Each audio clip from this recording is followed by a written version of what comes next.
আল্লাহর নবী বলেন প্রতিদিন 2 বার, সকালে একবার, সন্ধ্যায় একবার আমার উম্মতের আমল আমি রাসূলের সামনে ফেরেশতারা পেশ করে। হায় হায়, নবীর সামনে তোমার নাম উচ্চারণ হয়, ফেরেশতা বলে ইয়া রাসূলুল্লাহ একটা সিজদা দেয় নাই, একটা সিজদা দেয় নাই। আল্লাহর নবী তখন বলে হায় আমার উম্মত, আমার 23টা বছরের দিবানিশির এই মেহনতের কোনো কদর করলি না। 23 বছরের আমার এত কষ্টের কোনো কদর হলো না। হাসরের ময়দানে নবী, দোস্ত শুনেন, হাসরের ময়দানে আল্লাহর নবী তার পিঠ দেখাবে, পিঠ, নবী তার পিঠ দেখাবে, পিঠ দেখায়া বলবে উম্মত দেখ আমার পিঠ চালনির মতো ছিদ্র ছিদ্র করে ফেলছি।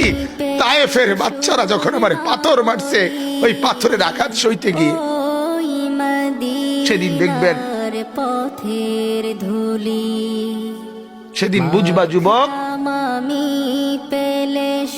নওজোয়ান, তোমাদের জন্য কাঁদার কেউ নাই, তোমাদের জন্য ভাবার কেউ নাই। মা বাপ ছেড়ে দিছে তোমারে, যা বাবা নষ্ট হয়ে যা। আহা, মোবাইলের হাতে ছেড়ে দিছে তোমারে, নষ্ট বন্ধুদের হাতে ছেড়ে দিছে তোমারে, যা বাবা পেটের বুক লাগলে ভাত খাইয়ে যাইস, বাকি টাইম নষ্ট হয়ে যায়। অভিভাবক ছেড়ে দিছে সন্তান, দুপুর বেলা বের হইছে রাত 10টা পর্যন্ত, কারো কোনো পেরেশানি নাই। মা বাবার ছেলেটা কি হচ্ছে, তার সাথে উঠতেছে, বসতেছে, খাইতেছে, চলতেছে, কারো কোনো পেরেশানি। এভাবে জিন্দেগি চলে না বাজার, এভাবে জিন্দেগি চলে না। এজন্য আল্লাহ তাআলা প্রতিদিন ডাকে আমার বান্দা আমি কি অপরাধ করেছি। রাসূল প্রতিদিন বলে আমার উম্মত আমি কি অন্যায় করেছি। আমার তায়েফের রক্তের কোনো দাম নাই, আমার উহুদের দান দান শহীদ করার কোনো মূল্য নাই।